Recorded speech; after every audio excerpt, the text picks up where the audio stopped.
let them introduce their topic and jump in, but just a few other formation notes. This Thursday, we're starting again a Thursday morning Bible study. It's going to be on the Psalms at 10 o'clock. So you can, I don't know what room it happens in. Upstairs in room 14, so that's a formation offering that's coming. Those of you who signed up for small groups, that information should be coming out shortly. They're full for this season, but we're going to launch a whole nother set of them in the winter. So stay tuned for that if you were not able to get in this time. So grab a seat, everybody. Welcome. I'm going to turn it over to Bill. Thank you. We'll launch right away without further ado. Last Sunday, the five of us clergy did a presentation on what we stand for. Today and the next 2 Sundays following, we will be rolling out some of the details of what we stand for, starting with, very briefly, a kind of definition of what is Anglicanism. And of course, the Episcopal Church is a mere 2 million people, part of a worldwide body of 90 million people, known as the Anglican Communion, the spiritual descendants of the Church of England. So what is Anglicanism? I want to begin with 2 personal stories that had a big impression on me. Many, many years ago, too many to be specific about, I was a newly ordained priest, and by great sheer luck, I was asked to drive the Archbishop of Canterbury and his wife from New York City to Richmond.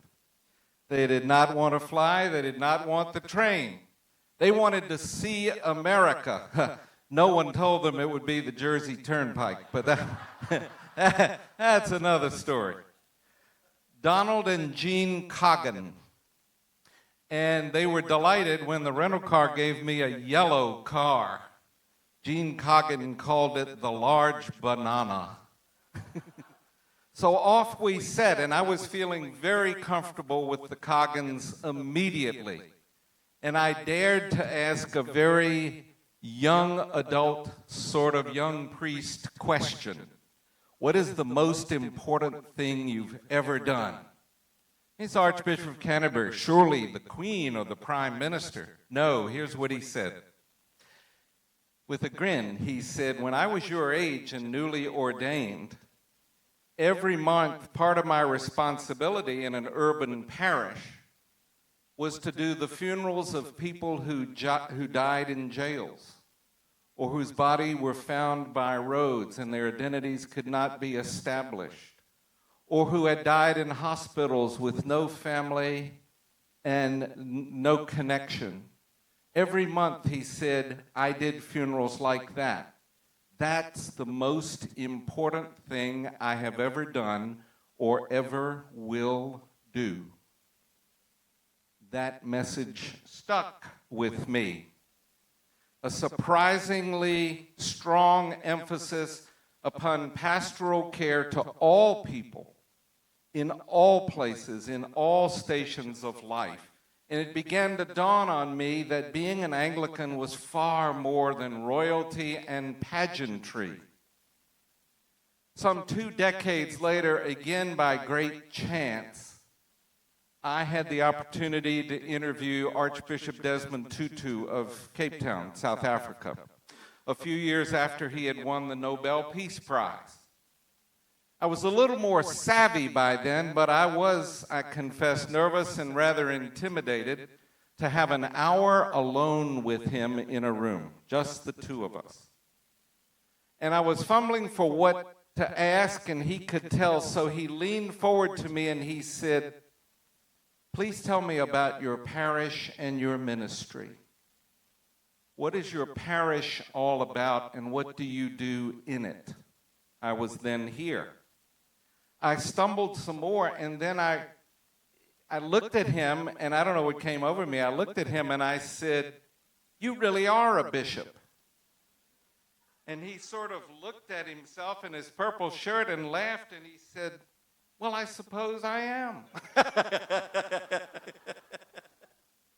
So, we get these, and we should, places like Westminster Abbey and Canterbury Cathedral, and goodness knows our own Washington Cathedral, these grand places, and the funerals of queens and the coronations of kings. But at rock bottom, Anglicanism is about local parish ministry to all people, in all situations of life, in all circumstances. That's who we are at our core. The confusing part, of course, is all of this does hearken back to England, to the Church of England. And that's our historic tie. That's our mother church. But do you know that today, the vast majority of the world's Anglicans do not speak English as their primary language? More than 55%, nearing 60% of the world's Anglicans are African and live below the Sahara Desert. In Nigeria alone, 18 million Anglicans. 9 times as many Anglicans in Nigeria as in the United States. Could go on with those sorts of statistics. Yes, the Church of Throne and the Church of Empire, but a local and pastoral, activist and redemptive focus. There is no better example of all of this than the colonial church in Virginia. But from the moment the church arrived from England to Virginia, it became odd. And it became odd because, first of all, until after the American Revolution, there were no Anglican bishops in North America. The colonial Americans did not want a bishop because they didn't like the idea of external control, a local and pastoral focus. And the church in Virginia and in other of the American colonies quickly began to acquire its own sort of spirituality and spiritual focus. In colonial Virginia, most baptisms were performed in the family home. Clergy always fought the families right here in Virginia. We need to have those baptisms in church. For the clergy, it was a losing battle. The other thing that became notable in colonial Virginia was the leadership of the local parish really rested with the vestry, with the lay people. So not just a local and pastoral focus, but an emphasis upon the priority, and I use that word, the priority of local lay leadership. The most difficult and uncomfortable subject that must be addressed, of course, is slavery. Anglican clergy in colonial Virginia from 1619 onward were insistent upon the baptism of enslaved African persons. So much so that in the mid-1660s, the colonial legislature in Williamsburg passed a law saying that just because a slave was baptized, no one should assume that meant they were free. But the clergy in Virginia kept insisting these are human beings who must be educated and baptized. But the British Empire grew to many more places than that, and here's one of my favorite quotes of all time to describe the world of the so-called British Empire. In 1883, a Cambridge historian named John Robert Seeley wrote a book called The Expansion of England. And his great quote, in 1883, with typical English sarcasm, Seeley wrote, "We seem, as it were, to have conquered and peopled half the world in a fit of absence of mind." In other words, we really don't know what we're doing at all. The so-called British Empire was a hodgepodge in every way, shape, or form, varying wildly from one place to the next. Run one way in India, run, if you could call it that, other ways in other places. And the church, likewise, trying to adapt, but the church took an emphasis upon the cultivation of local and locally led branches of the Anglican world, so that very early on, not only were clergy ordained as priests, but soon bishops were being ordained as well. In my last story, before handing the baton to Cate, one of my favorite people of all time and a great Virginian, Henry St. George Tucker, who was a missionary of the Episcopal Church to Japan from 1899 to 1922. In 1922, as Bishop of Kyoto, Japan, with no further plans for what would happen to him, although he would go on to be presiding bishop of the Episcopal Church, and his funeral was conducted right here, by the way, and his portrait's in our library. In 1922, Henry St. George Tucker abruptly resigned as Bishop of Kyoto. He said, it's time for the white Western people to go home and for the Japanese church to be Japanese. He was a pioneer, but again, an emphasis upon local life, pastoral ministry, local leadership. There, a breathless rush through several centuries of Anglicanism. Cate. That was impeccable. I'm going to talk about some of the themes that Bill mentioned in the context specifically of Anglican worship, which I think reflects many of those tensions and juxtapositions really well. I'll start also with a story. As you may know, I went to McGill University in Montreal. So I lived in French Canada for 4 years. I'm from Delaware. I speak no French. Didn't learn while I was there, which I'm not proud of, but it is the truth. And I can read French because living in French Canada, if you can't read French, it's like terribly difficult to, live and stay safe and know what's happening. But I worshipped in the Anglican Church of Canada, which was in the middle of a very confusing couple of years where I constantly didn't really understand everything that was happening around me because I don't speak French. And the French I did pick up was sort of classic Parisian French, which is not the French that's really spoken colloquially in French Canada. The church became a place that felt very familiar, even though it was bilingual, so half of the service was in French and half would be in English, and it would change which half was which sort of over the course of many weeks and then cycle again. But I learned, the French I did learn was the French of the Eucharistic prayer and the liturgy of the word. That's where I started to learn French and to be able to read and understand it, in part because I grew up in the Episcopal Church. I grew up praying very similar prayers, and I know them not by heart, but pretty well. And so I was able to do that work that you do sometimes when you're reading a language you don't really know, where you're like, well, I know what that word means. And if that word means, like bread, I bet we're at the institution narrative where they're talking about Jesus with his friends, and that's the word for friends. And so I sort of was able to piece together what was happening. And I learned how to speak the French I needed for church, and that was sort of the limit of the French that I learned. But what I really want to emphasize out of that story is just the comfort that I found I didn't really enjoy college. I was very anxious, and I didn't really have a lot of friends, and I wasn't really ready to be out in the world on my own yet. That came later for me. And so the church really continued to be what it had always been for me, which was a safe place to land and a place that made sense even when the language and the cultural context was actually not something that at first made sense to me.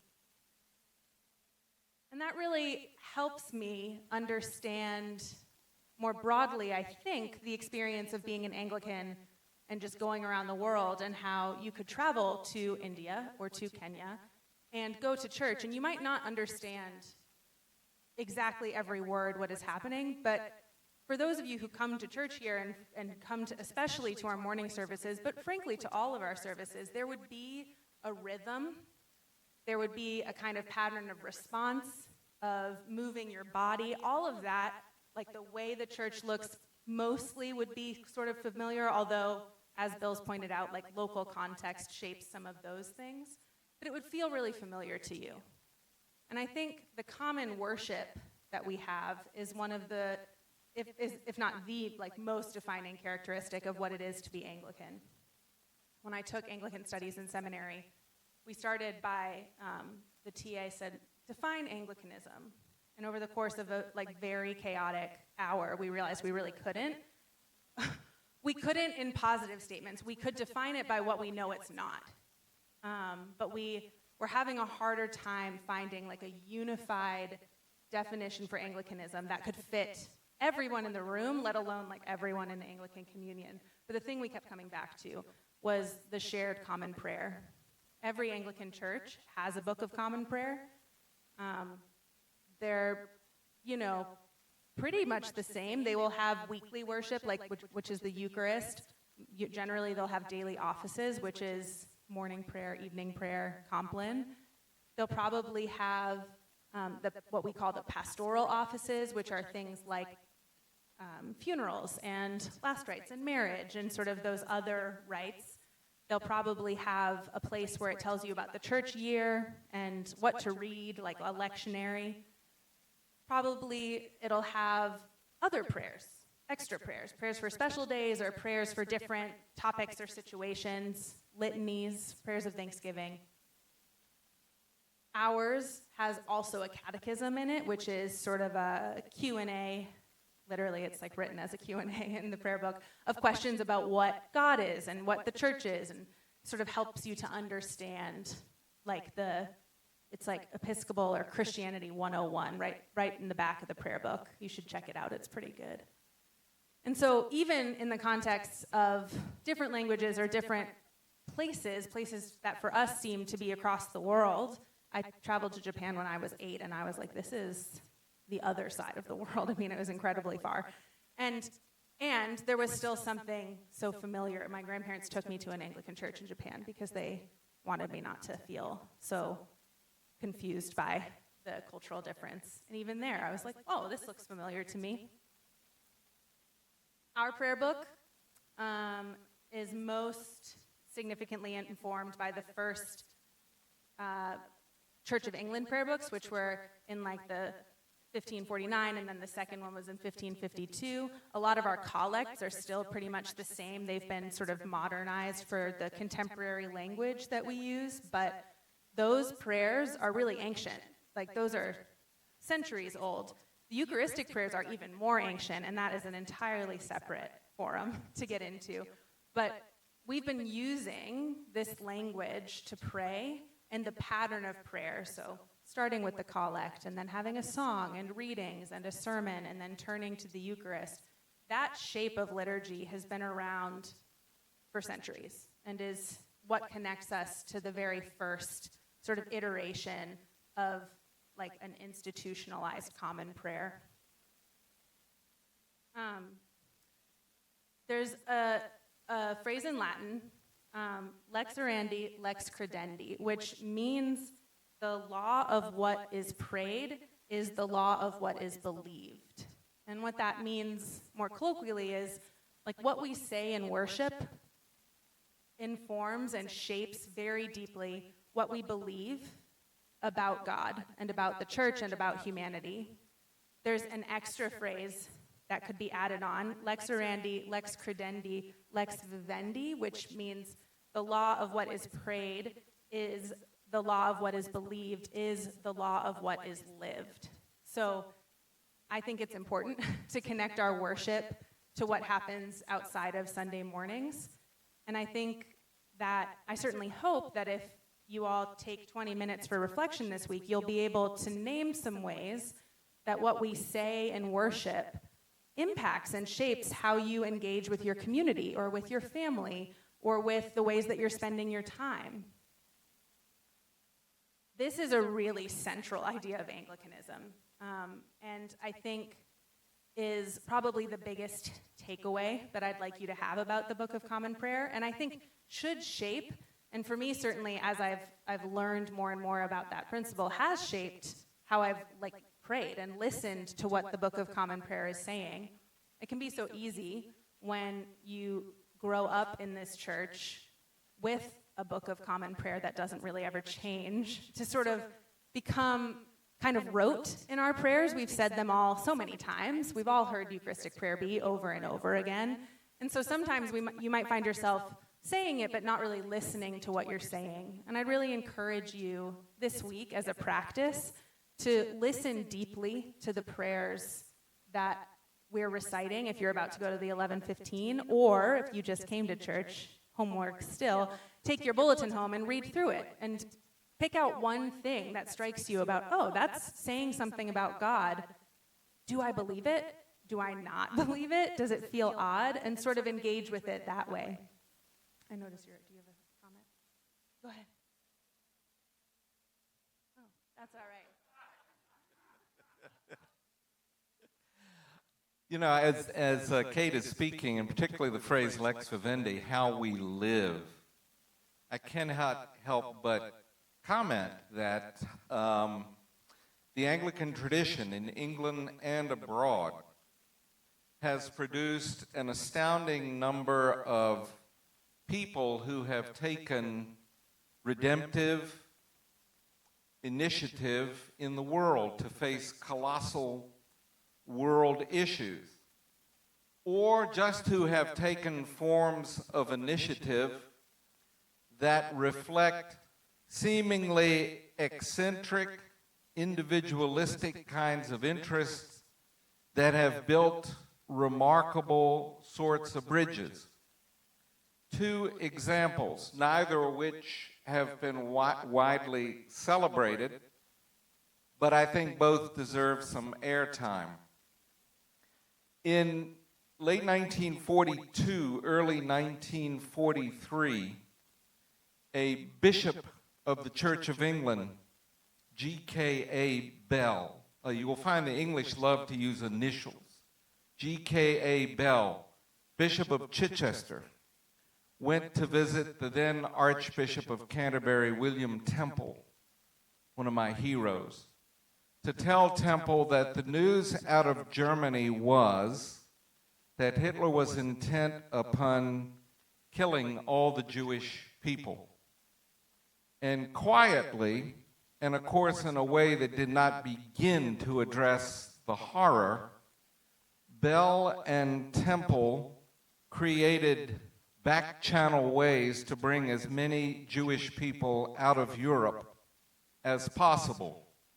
Finally, Temple went public with this in early 1944 in a speech in Parliament, saying that the church was committed, even in the midst of warfare, to taking whatever effort it could to save as many people as possible who had been marked for extermination.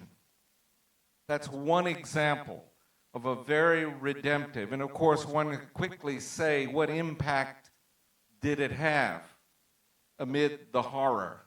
But there was an impact. A very different story some decades earlier.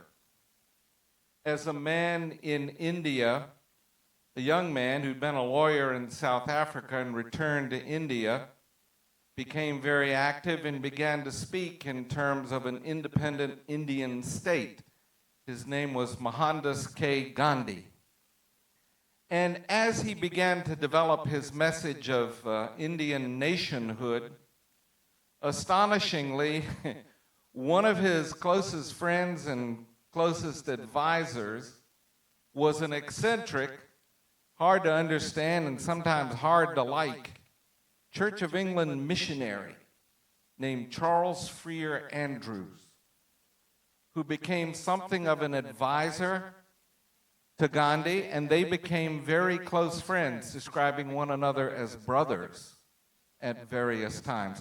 I say this because the wonderful emphasis upon the centrality of worship points toward living a certain Christian way of life as followers of Jesus Christ. And for Anglicans, this has taken some extraordinary forms, but always, and again, I must emphasize, not a top-down authoritarian emphasis, but a grassroots, spiritual, pastoral, socially redemptive form of emphasis there. Thank you. Thank you. For just to close my segment, and then maybe we'll have a conversation or take a few questions, I just wanted to share some examples of the way that the books of common prayer of the Anglican Communion reflect the that sort of two-pronged approach of common worship in a very diverse world. So when I was quite young, my grandmother gave me a prayer book, a New Zealand prayer book, which is the New Zealand, it's a great one, that's right, yeah. I've had a copy and used it for my own prayer life, and we've used one of the Eucharistic prayers now, both in Palmer Hall and at the Celtic service. The reason I chose it for Palmer Hall, to be really honest, is that it's short, but it's also succinct. It's brief because it is very clear and sort of uses very clear and concise language to explain what we're doing, why we're doing it, what is happening on the altar, and then the story of Jesus with his friends, which in the context of worshiping with a congregation that's half children is a really positive thing, to have it just be very clear and not that long. It's a big plus. And it worked really well. We're going to use it next week for the blessing of the animals because it will be chaotic. But one of my favorite examples from the New Zealand prayer book is they have a setting of the Benedicite, so the sort of Benedictus prayer, which gives a lot of glory to God, and in our version talks about a lot of sort of creation images of grass and wind and birds and deer, things that we're like, those are the animals that are around here, and that makes a lot of sense to us, and certainly in a British context I think would also make sense. In a New Zealand prayer book, they reference local works of the Lord. So mountains, kauri, which is the word for this one particular kind of very tall, straight tree, moths, the local indigenous people, long white clouds, which is a direct reference to indigenous spiritual language. So it's doing the same thing, right? It's a prayer that is glorifying God for creation and for the works of God that are so clear to us in creation. But it's doing it in a way that uses the language and the context and setting of the people who will be praying the prayer. And what that does is bring it to life for those people. I think prayer in any context can be effective, and we can certainly fill in the gaps for ourselves, but there's something very powerful about the prayer book of a place trying to really be of that place, even as it seeks to honor the common sort of structures that we all share.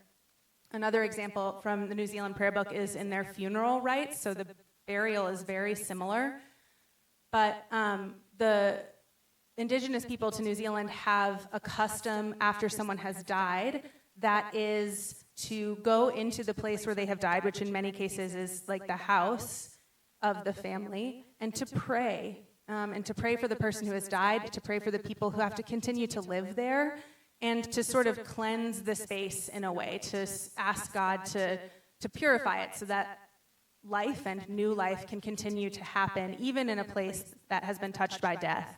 And in the New Zealand prayer book, there is that ritual accompanying the burial office because it's so important in the local context that it should be included.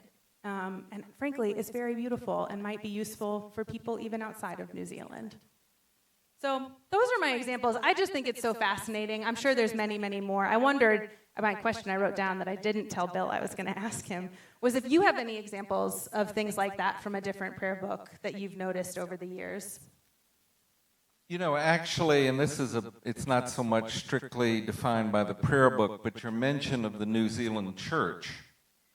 The New Zealand church has taken in its organization, because the example you gave of prayer after the death in a house is really derived from historic Maori ritual, the indigenous people of New Zealand, the Maori people. And the Anglican Church of New Zealand, in an effort to speak both of its unity and of its diversity, the Anglican Church of New Zealand is really organized around 3 different language groups and 3 different forms of governance: the Maori, the Polynesian, and the Anglo. And those are organized in ways that, and of course, you know, none of these things are ever perfect, right? There are always works in progress, but they are organized in a way that's designed to emphasize unity amid diversity. And so the example you gave reflects an absorption of historic Maori spirituality before Christian missionaries from England came to New Zealand. I do think of, not so much in a prayer book, but I do think of forms of religious practice that have really shaped Anglicanism in various places. And, you know, one more story, if I may. I was visiting the Anglican Church of Tanzania and was going with a Tanzanian bishop named Simon Chiwanga, who was quite a character, and he was taking me on confirmation to a church, kind of out in the hinterland in his diocese. And there must have been 100 mostly young people being confirmed. It's fascinating to me. I was the only Anglo-Caucasian person for probably 100 miles or more. But all of the children being confirmed had names like Godfrey and Penelope. I mean, the English impact. But I was sitting there very reverently, not in vestments, but in a collar, and I was sitting with Bishop Chiwanga's wife, but up on the chancel. And Bishop Chiwanga's wife leans over to me and whispers, "Get ready, Bill, you will receive gift." My gift? She says, "When there is a guest at a confirmation liturgy, you will receive a gift from the Mothers' Union." The women's group in the African churches are known as the Mothers' Union. And a woman walks up with a large, flapping, squawking chicken. And I go forward with Bishop Chiwanga's wife, and now Bishop Chiwanga in mitre and staff and vestments, and he's smiling, and he leans to me and he says, "Bill, take chicken and grin." I gingerly take chicken, I grin, and Bishop Chiwanga's wife snatches the chicken. I sort of went, whew, thank goodness. So yes, you know, and I must say that not with much forethought, the stories that I've wanted to tell you all involve a wonderful element of humor. And I think there is a humanity about being Anglican that's really wonderful. The next day when I saw Simon Chiwanga, I said, "What happened to the chicken?" And he said, "A poor family will enjoy it. Thank you very much." So there we are. Do we have a moment for a question or two? We'll come with the microphone. It's important Yes, we will. so that the video can hear you.